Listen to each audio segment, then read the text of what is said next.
السلام علیکم عزیز طالبات، آج ہمارا تعارف قرآن کا حصہ جو ہے وہ ختم ہو چکا ہے۔ تو آج ہم پہلی حدیث پڑھنا شروع کریں گے ترجمہ اور تشریح کے ساتھ۔ اعوذ باللہ من الشیطان الرجیم، بسم اللہ الرحمن الرحیم۔ حدیث نمبر 1 ہے ان عمر ابن الخطاب رضی اللہ تعالی عنہ،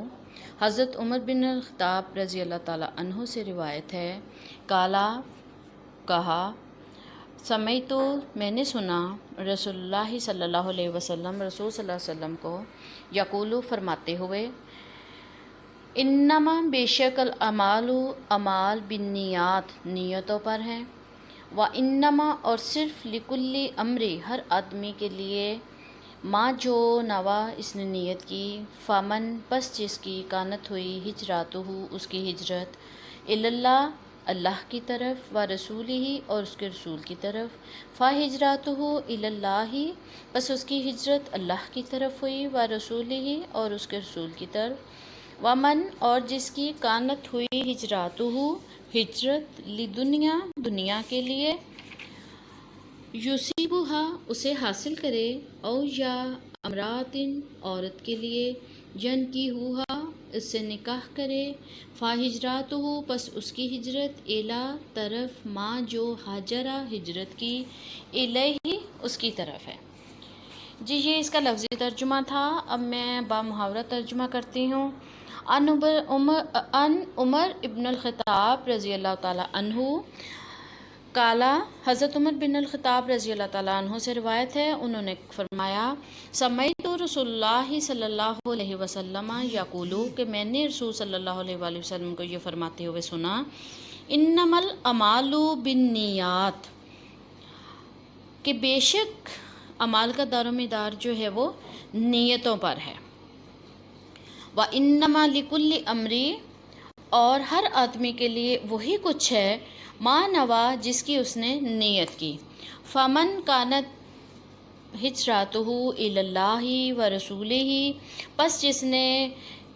اس کی نیت کی اللہ کی طرف ہجرت کی اور اس کے رسول صلی اللہ علیہ وآلہ وسلم کی طرف،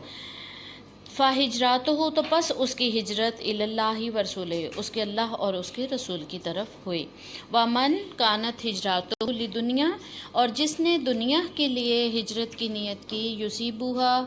او امراتن دنیا کو حاصل کرنے کے لیے یا کسی عورت سے، ینکحوہا نکاح کرنے کے لیے، فہجراتہ الی ما ہاجر الیہ تو پس اس کی ہجرت اسی طرف ہوئی جس کی طرف اس نے ہجرت کی۔ یہ متفق علیہ حدیث ہے، یعنی اس پہ سب کا اتفاق ہے۔ اب اس حدیث پاک کے اندر جو کہ روایت کس نے کی ہے کہ حضرت عمر بن الخطاب نے رضی اللہ تعالیٰ عنہ نے، تو اس میں انہوں نے فرمایا کہ حضور صلی اللہ علیہ وآلہ وسلم سے میں نے فرماتے ہوئے سنا کہ جو نیت ہے اسی سے ہی سارے کام ہوتے ہیں،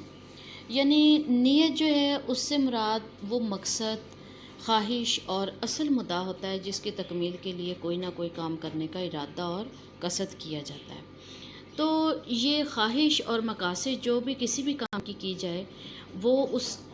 عمل کی یا کام کی بنیاد ہوتے ہیں۔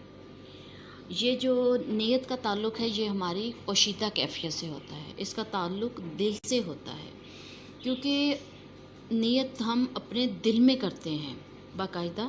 اس کو سامنے کوئی دیکھ نہیں سکتا، اور اس کے بھید جو ہے وہ اللہ تعالیٰ کی ذات ہی جان سکتی ہے، اور اللہ کی ذات سے نیتوں کو نہیں چھپایا جا سکتا۔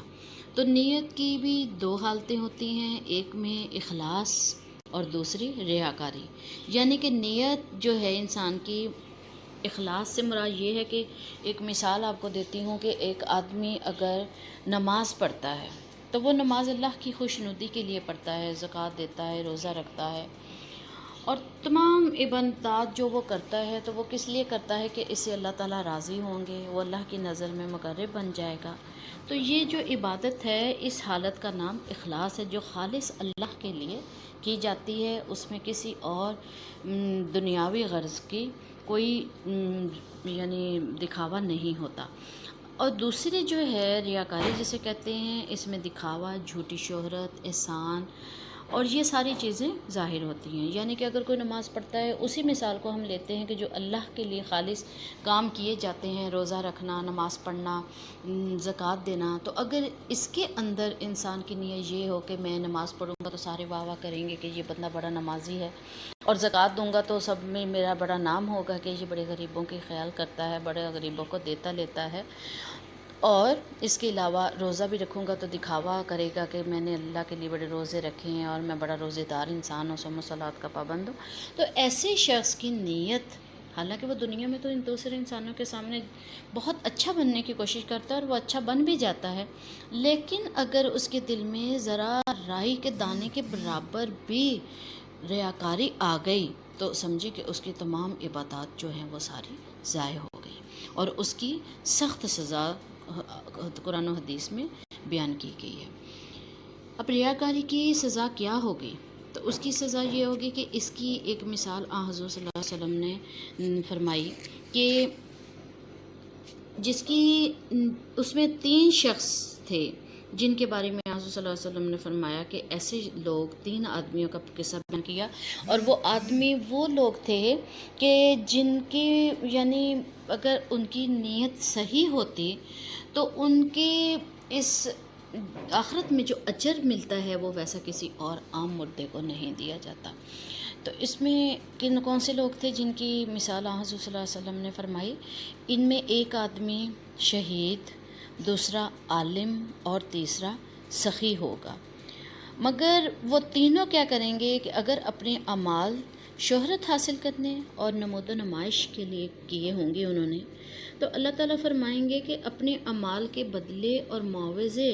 تو تم نے دنیا میں وصول کر لیے، اب یہ تمہارے اعمال تمہارے کس کام کے کہ لوگ تمہیں شہید کہیں، اور یعنی اس دنیا میں تم صرف اس لیے شہادت کے جی. تو اسی طرح جب وہ دکھاوا کریں گے تو اللہ تعالیٰ انہیں آخرت میں کوئی اجر ان لوگوں کو نہیں دیں گے. تو نیت کے بارے میں اللہ تعالیٰ نے قرآن پاک میں فرمایا، سورہ حج کی آیت نمبر 37 میں ہے، لَن يَنَالَ اللَّهُ لُحُومُهَا وَلَا دِمَاؤُهَا وَلَكِن يَنَالُهُ التَّقْوَىٰ مِنكُمْ. اللہ کے پاس تمہاری قربانیوں کے گوشت اور خون نہیں پہنچتے، بلکہ اس کے ہاں تمہارے دل کا تقویٰ پہنچتا ہے. حضور صلی اللہ علیہ وسلم نے بھی اسی بارے میں بیان فرمایا ہے کہ اللہ تعالیٰ تمہاری صورتیں اور مالوں کو نہیں دیکھتا، بلکہ وہ تمہارے دلوں اور اعمال کو دیکھتا ہے. تو اس میں دوسرے آخری حصہ جو ہے اس حدیث کا، اس کے اندر ہجرت کی مثال دی گئی ہے کہ اگر تو کوئی انسان کی نیت اگر اللہ تعالیٰ کی خاطر اپنے ملک کو، اس جگہ کو، اپنے گھر بار کو چھوڑنے کے لیے یا اس کے رسول کی خاطر اگر اس نے کسی نے ہجرت کی تو وہ اس کی ہجرت کہلوائے گی اللہ اور اس کے رسول کی خاطر ہجرت. اور اگر کسی نے کسی اور دنیاوی مقصد کے لیے کہ ہجرت کی، اس جگہ کو چھوڑا، اپنے وطن کو، اپنے گھر بار کو چھوڑا، تو وہ ہجرت اس کی اس نیت کی وجہ سے یا اس عمل کی وجہ سے ویسی ہجرت کہلائے گی. اس میں ایک واقعہ ہے حدیث کے آخری حصے میں کہ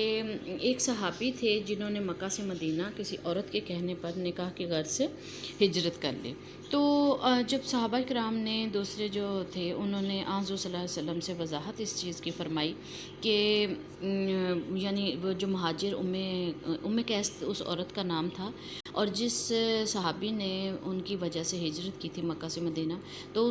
وہ صحابی جو تھے وہ مہاجر ام قیس کے نام سے پکارے جانے لگے. تو حضور صلی اللہ علیہ وسلم سے دوسرے صحابہ کرام نے جب اس ہجرت کا واقعہ پیش کیا تو آپ صلی اللہ علیہ وسلم نے فرمایا کہ اس نے اس عورت کے ساتھ نکاح کے گھر سے ہجرت کی تھی، اللہ اور رسول کی خاطر ہجرت نہیں کی تھی، اس لیے وہ مہاجروں میں قیس کہلائے گا. اس میں دوسرا جو ہے حضور صلی اللہ علیہ وسلم نے فرمایا ہے کہ نیت کا جو تعلق ہوتا ہے وہ ہمارے دل کے ساتھ ہوتا ہے. یعنی اگر ہمارا دل ٹھیک ہے تو ہماری نیت بھی ٹھیک ہے، اور اگر ہمارے دل کی کیفیت جو ہے وہ خراب ہے تو ہماری نیت بھی خراب ہے. اس لیے حضور صلی اللہ علیہ وسلم نے دل کی اصلاح پر بہت زور دیا، اور آپ صلی اللہ علیہ وسلم نے فرمایا کہ خبردار تمہارے جسم میں گوشت کا ایک لوتھڑا ہے، جب یہ درست ہوگا تو تمام جسم درست ہوگا، اور اگر یہ بگڑ جائے گا تو تمام جسم بگڑ جائے گا، اور جان لو کہ وہ لوتھڑا کیا ہے، وہ تمہارا دل ہے. تو اس لیے تمام اعمال کے لیے ہماری نیتوں کا اچھا ہونا بہت ضروری ہے، اور ہمارے اعمال بھی وہی ہوں گے جس کی ہم نیت کریں گے۔ اگر ہماری نیت خالص ہوگی تو اس کا اجر بھی ہمیں خالص ہی اللہ تعالیٰ دیں گے، اور اگر اس میں ریاکاری ہوگی تو اس کے اجر کی کوئی امید نہیں رکھنی چاہیے۔ جی کل دوسری حدیث پڑھیں گے۔ اللہ حافظ۔